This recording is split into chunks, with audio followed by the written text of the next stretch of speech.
So we're going to completely swap topic because I'm not going to show you data on patients, but mostly data about the development of new materials, which is what I've been doing for 15 years in the United States. And I have the challenging idea of presenting in 15 minutes 10 years of work.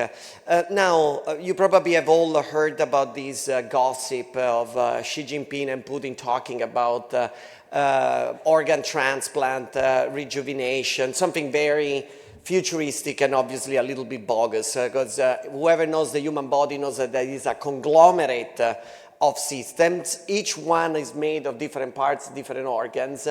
And if we count all of these organs, we count 78 different organs in the human body. So the idea of changing just one or two or a couple to rejuvenate the body is pretty unrealistic, because also the connection of these it's what really makes a body functioning. But the idea of rebuilding the body one piece at a time, it's something a little bit older and more established even in the research community. If we think about it, our body completely renews itself. For example, all the inner lining of the intestine, every 4 days, a new one. Skin, every 4 weeks, a completely new set. Blood, every 4 months, a complete new set of blood cells. And certain organs, certain tissues take a little longer, like bones that take over 10 years. And this is all due to the ability of our body to activate stem cells. And these stem cells eventually proliferate, occupy all the missing space, and differentiate and specialize in what is their effort. And these are all images from the lab that pertain to wound healing, brain regeneration, a heart, or just hematopoietic. But what I'm going to talk to you about is these 10 years of research that I've done for the Department of Defense, in particular for an agency within the Pentagon, DARPA, that tries to solve impossible problems like the one that they had around 2010 with improvised explosive devices and all the injuries that they caused in their military, which really affect the ability of these military to perform their job, and very often they lead to either very complex procedures or amputation. And the reason is that when you have a segmental defect in a long bone, the mechanical stress that applies to that area are so big that really even metal doesn't work. And very often the only resort is amputation. And we've done a very good job at creating better prosthesis, but we haven't done much in trying to develop a new approach. And the philosophy of my lab has always been biomimicry, try to use nature as a model and develop new technologies that have those principles embedded so that they work better. It's something that Leonardo da Vinci came up with, and he said that those who are inspired by model other than nature are working in vain. So we went back to the lab and we studied a very simple organism, a flatworm, that you can chop in 4 pieces, but eventually these 4 pieces regenerate and create 4 planarias, 4 flatworms. You see them, and that are perfectly fine, one equal to the other. And obviously we were very jealous of the ability of the planarian, but they are very simple organisms. This is a flatworm, we are more complex. Well, if we look at nature, there are more complex animals that can still regenerate complex structures like lizards, or even better salamander, that can regrow an entire limb with all their joints and so on and so forth. And so we studied what happened to those animals at a particular interface, the interface of the wound, which is called blastema, and is that initial process when right after the chopping of the limb, there is an activation and a signaling cascade that recruits new cells and that really orchestrate this regeneration. And the way they do it is by these 4 phases: an immediate homeostasis, you don't want to die by bleeding, followed by a necessary inflammatory stage. Without that, you don't recruit the right cell types. But then that has to end and to wind out within a week so that the proliferation stage occurs. And that's where all the new blood vessels start to form and the new tissues are created, all the way to something that happens within months or years, which is the remodeling phase.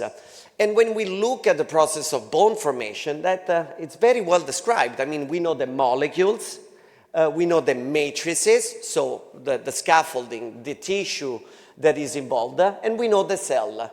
In all the different areas, the very initial one, the homeostasis and coagulation on the left, the central one when we start proliferating, the soft callus, and then the final one, the remodeling.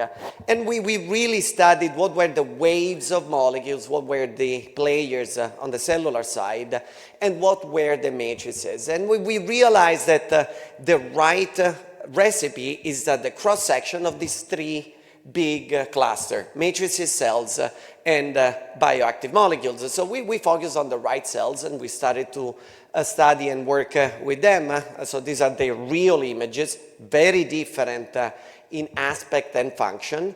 But we also studied the matrices, and collagen is the most abundant structural protein, over 30% of protein mass. And it has particular features. You know that bending that you see, it's key to the functioning of collagen. Without that 67 nanometer bands, cells cannot attach. And so we learned that the image on the right, it's one of my materials. We learned how to remake those synthetically. And we will really make them very accurate at the nanoscale, but very controllable all the way up to the macro scale. These are objects that a surgeon has to be able to implant. So they're very large, but they are very porous.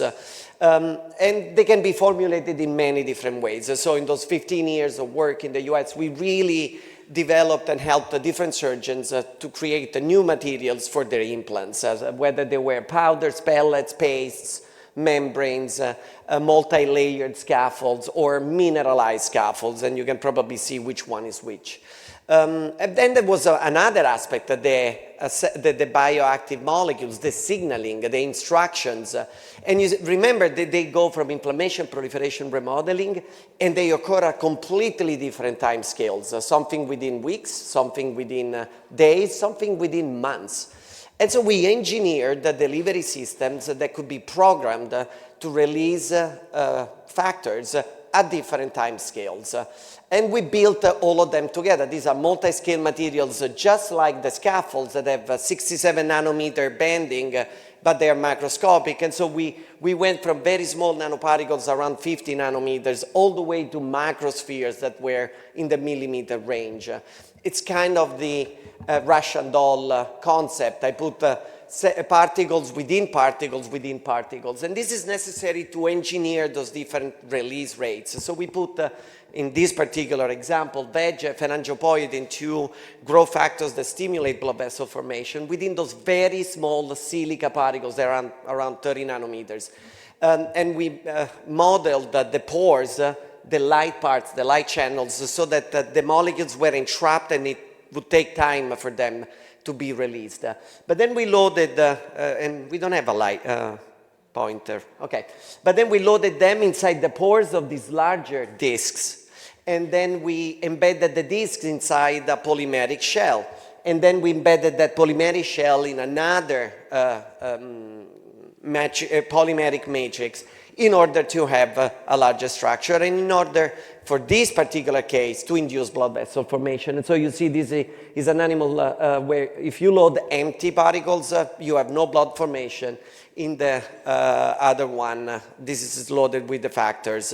And what you see is that now these are intravital microscopy experiments done on a live mouse where we injected those green spheres, either not loaded, so no blood vessels, or loaded down, and so you see blood vessel proliferation. And these blood vessels are now connected to central circulation, so there are like white cells moving, they respond to pressure. And then we learn how to combine the multi-scale materials for scaffolds with the multi-scale materials for drug delivery, and we embedded them one within the other, so that now under the skin, under the first layer of collagen, you have that big bump that was one of our multi-scale material for drug delivery. And now we learn how to make mosaic scaffolds where every single segment, the pink, the white, and the blue, has different matrices, different drug release, and you can build it according to the complexity of the tissue you want to create. And this is also particularly relevant because embedding them in a monolithic structure prevents immune cells like macrophages, those yellow ghosts, to capture and remove these particles, which would normally happen after implantation. And so we achieved those different release rates of the different factors. And we showed that stem cells would be recruited. So now you see in blue those collagen layers of the scaffold, and in red all the stem cells that start populating this structure, and that over time not only populate and proliferate, but if you look at the bottom right, they also mineralize. So if they have the right instruction, these MSC, mesenchymal stem cells, they become osteoblasts and osteoclasts and deliver and deposit bone. So we proved that we could build blood vessels, that we could mineralize collagen, and then we put everything back together in a scaffold that can now be implanted. And you see it in the first image. Subcute is the one part in the bottom that is empty, devoid of cells. But right after 1 month, that is completely be filled, and the original implant in red is gone. So that if you look back at 2 months, what we implanted is gone, and now you have the original tissue completely redone. Now, it took a lot of publications, 3 patents, but now this is a commercial product, and it's a membrane that is used for reconstructive surgery, in hernia repair, in like also aesthetic procedures, like after breast implant, and there are like many other applications. But the idea is that that implant has everything that it requires to release the right factors. The factors call for the first round of cells, and those start activating the process of calling other cells and remodeling the implant. So going back to this project, we developed a 3-layered membrane that matched and mimicked the periosteum, a very important structure of the bone, the one with the blood vessels and the cells that actually keep your bone in shape. And we studied how it was composed, what were the cells, and what were the matrices. And we developed this 3-phasic membrane, monolithic, and it's now also made as a commercial product. So it comes in a package, and the surgeon can put stitches.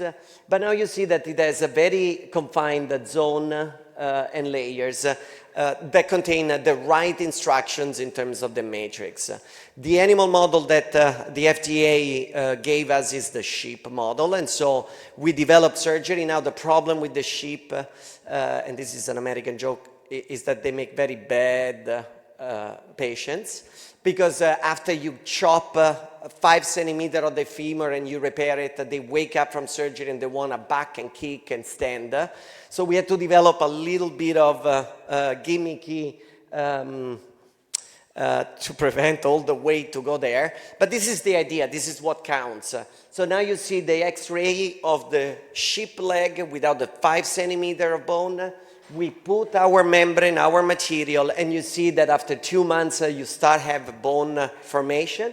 And after 6 months, the bone is remodeled, and there is nothing left of what we implanted. So this is a complete paradigm shift compared to usual orthopedic surgery, where metal implant, titanium are the rule, but you often keep them forever. And we wanted to prove that it's possible to now develop materials that do not stay in your body, but that actually allow you to recover complete function. And so these are 2 videos. I hope they're going to work. No? Nobody from, I don't know if from the Regia they can activate, but this is a proof that thank you, and also the one on the bottom. So these are our patients, and you see that one of those 4 legs, the one that you see shaved, was the one without 5 centimeters of their bone. But after 6 weeks, she's standing and walking. And if you can also activate the second one, after 12 weeks, I don't know if it's working. Yes, she can do even better and back and kick and jump very happily. So this was a very powerful proof that we can rethink how we approach reconstructive surgery and kind of rely a little bit more on the ability of the body to heal. And I want to thank all the people that did the work over those years. A lot of faces came and went. Some of them stayed. It was 30% Italians, my lab in the US, so I acknowledge all their work. And now this work is continuing at San Raffaele, where I lead the Human Longevity Program. Thank you.